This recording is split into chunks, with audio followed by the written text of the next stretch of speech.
Hey y'all, I'm Prajeeth and I'll be presenting our spatial dashboard for Modern Broker. So here on the left, we have our two navigation options.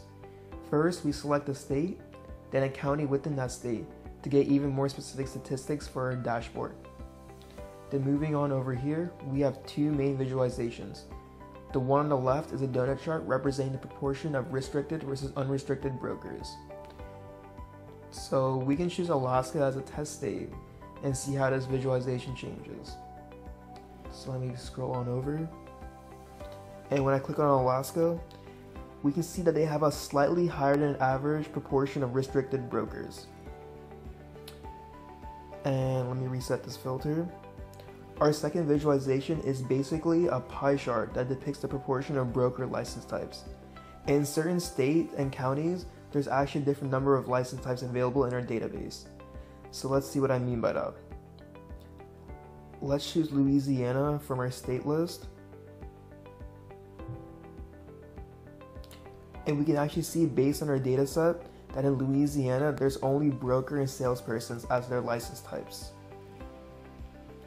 And finally, over here, we have a statistic that shows the number of license holders in a certain region. So let me reset our state filter. And in total, we have 460,601 license holders. Let's see, for example, how many license holders there are in California, specifically Arroyo Grande County. So let me move on over to our state. Choose California as our state. And within California, we can choose Arroyo Grande, which is over here. And as you can see, there are 522 license holders in Arroyo Grande County. So we'll now move on to our next. Hi everyone, this is Marco and I will be taking over to show our company dashboard. So the way that it works is you can use the filters over here on the left to get the average license length and average days till expiration for companies that fit a given criteria. So for example, if I choose to filter by county, this time I'll choose LA and then hit the refresh button.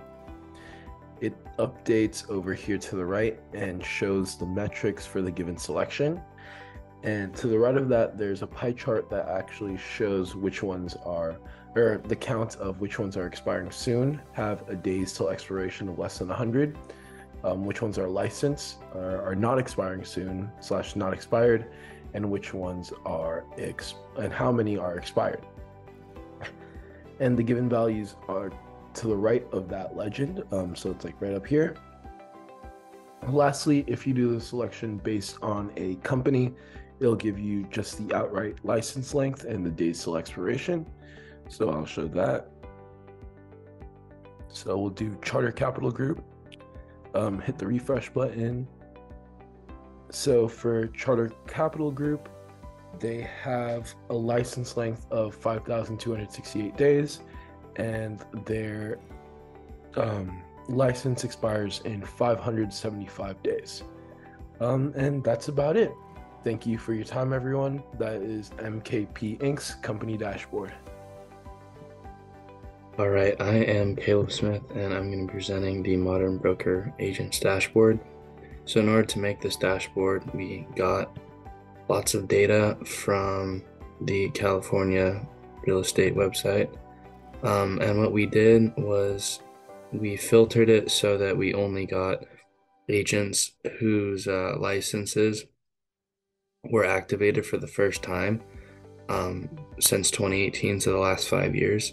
So we wanted to get some data on newer agents, not people that have had their licenses for a long time or just renewed it, but just more so potential candidates.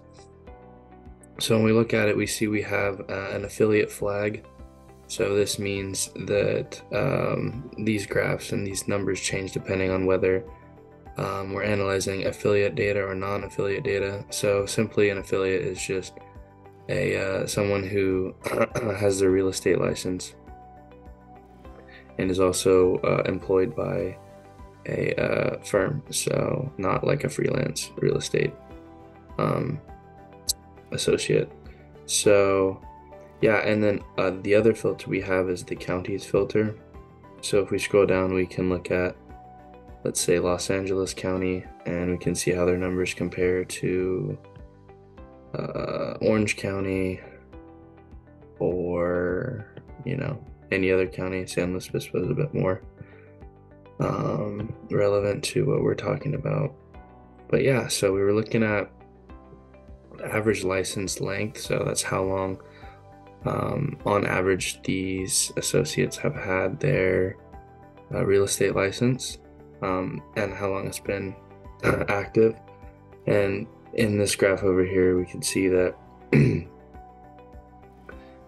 2023 and 2022, there's obviously going to be more days until their licenses expire, and average license length per year. So 2023, if they have got their license for the first time, then they would have a low amount of dates and days that they have had their license, and in 2018 they've had more. So yeah, pretty cool dashboard. The use of splicers here was what made this all possible. We have some work over here, just some line graphs and various ways that we used charts and splicers to create this whole thing. So yeah.